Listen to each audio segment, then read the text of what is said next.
बस I am back again.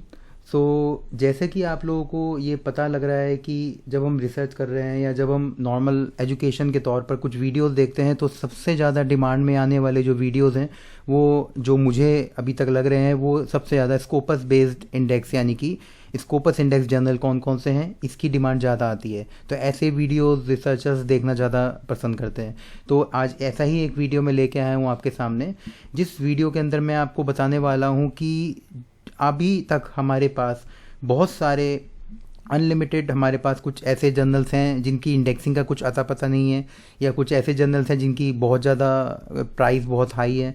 तो researchers के लिए सबसे इम्पॉर्टेंट चीज़ ये है कि उनको ये जानना है कि हमें कुछ ऐसे जर्नल बताए जाएं जो स्कोपस इंडेक्स हों, और स्कोपस इंडेक्स जर्नल के साथ साथ आर्टिकल भी इंडेक्स होना चाहिए। तो ये भी एक बहुत बड़ा एक एजेंडा बन जाता है कि स्कोपस इंडेक्सिंग जर्नल के साथ साथ क्या आपका आर्टिकल जर्नल जो है आर्टिकल इंडेक्स हो पा रहा है या नहीं। तो इस वीडियो में मैंने ये 3 जर्नल्स के नाम यहाँ पे लिखे हैं, आप इसको देखिएगा वीडियो में ध्यान से।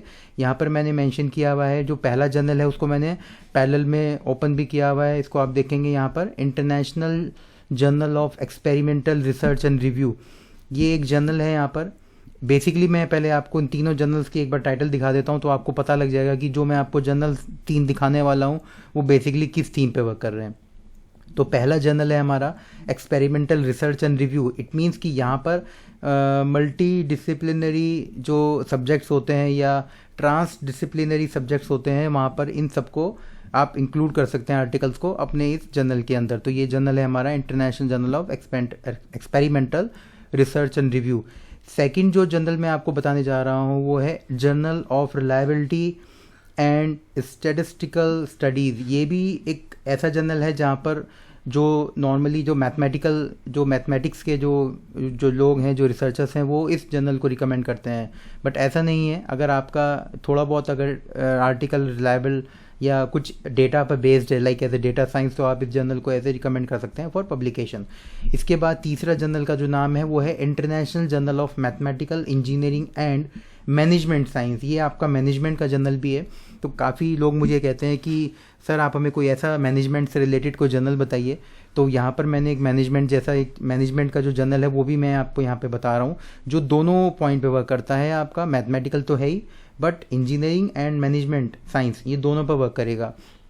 तो मैंने आपको इन तीनों के टाइटल बता दिए हैं। अब थोड़ी सी इन्फॉर्मेशन मैं आपको इन तीनों जर्नल्स के बारे में बता रहा हूँ। अगर मैं सबसे पहले किसी जर्नल में जाता हूँ तो सबसे पहले मैं उसकी इंडेक्सिंग चेक करता हूँ। इंडेक्सिंग इट मीन्स कि वो जर्नल स्कोपस इंडेक्स है या नहीं।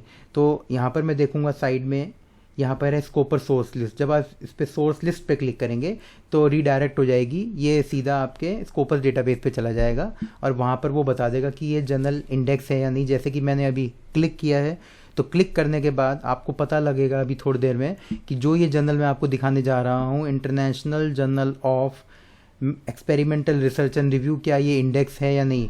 तो जब डेटाबेस खुल के आता है तो डेटाबेस में आप देखेंगे यहाँ पर ये 2019 से लेकर प्रेजेंट, यानी कि अभी तक ये इंडेक्स हो रखा है। अब अगर आपको थोड़ा सा इंडेक्सिंग को और डेप्थ में जाना है तो आप इसके सोर्स स्कोपस कंटेंट कवरेज में जाकर ये चेक कर सकते हैं कि क्या इस जर्नल ने रेगुलरली पेपर पब्लिश किए हैं, और अगर पब्लिश किए हैं तो क्या वो इंडेक्स हो पा रहे हैं या नहीं। तो आप इस जर्नल के वॉल्यूम इशूज जो जहाँ पे आता है करंट पे जब आप क्लिक करेंगे तो इसके कुछ जर्नल्स के जो पेपर जो पब्लिश हुए हैं जो उसके इशू के अंदर, उसको आप कंपेयर कर सकते हैं। जैसे कि यहाँ पर आप देख पा रहे हैं कई सारे आर्टिकल्स यहाँ पर पब्लिश हुए हैं, तो आप इनको कंपेयर कर सकते हैं इस स्कोपस प्रीव्यू के अंदर, स्कोपस कंटेंट कवरेज के अंदर, कि ये जर्नल 2019 से लेकर 16 पेपर पब्लिश हुए थे, देन 15, 23, 28 एंड 41। तो ये राइज हो रहा है, यानी कि ये इंडेक्स हो रहे हैं इसके आर्टिकल। तो इस तरीके से आप किसी भी जर्नल के नेचर को आप पता लगा सकते हैं इन टर्म्स ऑफ स्कोपस, कि क्या वो आर्टिकल इंडेक्स करेगा या नहीं करेगा। वैसे तो इंडेक्सिंग जो होता है वो डिपेंड्स ऑन स्कोपस कमेटी, या फिर जो आपके जो कवरेज जो देखते हैं, इसको रिव्यू करते हैं जर्नल्स को, वो डिसाइड करते हैं। बट फिर भी हम यूज़र एंड से ये चीज़ देखना बहुत ज़रूरी है। अब इसके बाद मैं और इसको आगे कंटिन्यू करता हूँ। जैसे ये जर्नल है, इसकी अगर इंडेक्सिंग पता करनी है तो यहाँ पर इंडेक्सिंग इसकी साइड में दिख जाएगी, राइट हैंड साइड। आप देखेंगे कि ये जर्नल स्कोपस भी है, ESCI भी है और वेब ऑफ साइंस भी है। तो इस तरीके से आप इसको चेक कर सकते हैं इंडेक्सिंग के साथ। And then third one is, जो थर्ड जर्नल है हमारा, इसकी इंडेक्सिंग का आपको पता लगाना है तो आप नीचे जाएंगे, ये कुछ इन्फॉर्मेशन दी हुई है। वैसे तो मैंने ये इन्फॉर्मेशन अपनी इस डॉक्यूमेंट के अंदर दी हुई थी इन ए शॉर्ट वे, कि यहाँ पर आप ये जर्नल है, इसके कुछ सेकंड जर्नल की इन्फॉर्मेशन दी हुई थी, जिसमें कि Scopus web of science ESCI है, इम्पैक्ट फैक्टर है इसका 0.8, और जो तीसरा जर्नल है मेरा, जो मैंने अभी आपको दिखाया था, ये मैथमेटिकल मैनेजमेंट साइंस, इसका इम्पैक्ट फैक्टर 1.6 है। तो ऑथर हर तरीके से सेटिस्फाई होना चाहता है कि ऐसा जर्नल जिसकी इंडेक्सिंग हो जाए, जिसका इम्पैक्ट फैक्टर अच्छा हो, और वो इंडेक्सिंग कहाँ कहाँ पे दे सकता है, like ESCI, Scopus, SCI, and कौन सी कैटेगरी का है, Q1 Q2, ये भी एक अच्छा क्वेश्चन बन जाता है। ये मैं आपको फर्दर वीडियो में बताऊंगा कि Q1 Q2 Q3 Q4 होते क्या हैं। तो अब यहाँ पर सबसे जो इम्पॉर्टेंट पार्ट है, अभी मैं आपको ये तो बता रहा हूँ कि ये 3 जर्नल्स हैं और ये प्रॉपर इनका जो भी है इम्पैक्ट फैक्टर, साइटेशन, सब कुछ है, एवरीथिंग। बट इम्पॉर्टेंट चीज़ ये है कि अब यहाँ पर आप क्वेश्चन मार्क लग जाता है कि सर फीस कितनी है, यानी कि कितना अमाउंट पे करना है। तो अगर आप किसी भी जर्नल की फ़ीस का पता लगाने जा रहे हैं तो यह आप सबसे इम्पॉर्टेंट चीज़ है, आप उस पर्टिकुलर जर्नल को, जो भी आपको समझ में आ रहा है, आप उस जर्नल के पब्लिकेशन उसमें जाएंगे जहाँ पर उसके APC चार्जेस हैं। तो ये APC चार्जेस ढूंढने पड़ते हैं, जैसे कि मैं यहाँ पर ढूंढ रहा हूँ कुछ, लाइक मैं बात करता हूँ ऑथर गाइडलाइन की, या मैं बात कर रहा हूँ अबाउट मोस्ट प्रॉब्ली अबाउट के अंदर होता है, जहाँ पे हम APC चार्जेस का पता लगाते हैं। जैसे अभी आप देख पा रहे हैं जर्नल चार्जेस, जैसे मैं जर्नल चार्जेस पे क्लिक करता हूँ तो ये बता रहा है कि पब्लिकेशन फीस €500 है, और ये यूरोज़ को अगर आप कन्वर्ट करेंगे INR में तो आपको पता लग जाएगा कि इंडियन करेंसी के अकॉर्डिंग ये जर्नल का पब्लिकेशन चार्ज ही कितना है। इसी तरीके से ये जो एक जर्नल है यहाँ पर, एक और मैं आपको बता रहा हूँ फॉर ये जो mathematical engineering and management science है, यहाँ पर भी आप इसका सिंपली पता लगा सकते हैं कि इसके APC चार्जेस कितने हैं। तो ये बेसिकली यहाँ पर आपको सर्च करना पड़ेगा थोड़ा सा कि ये इसका कहाँ पे एग्जैक्ट कहाँ पे मिलेगा इसका जो एनुअल प्रोसेसिंग चार्ज है।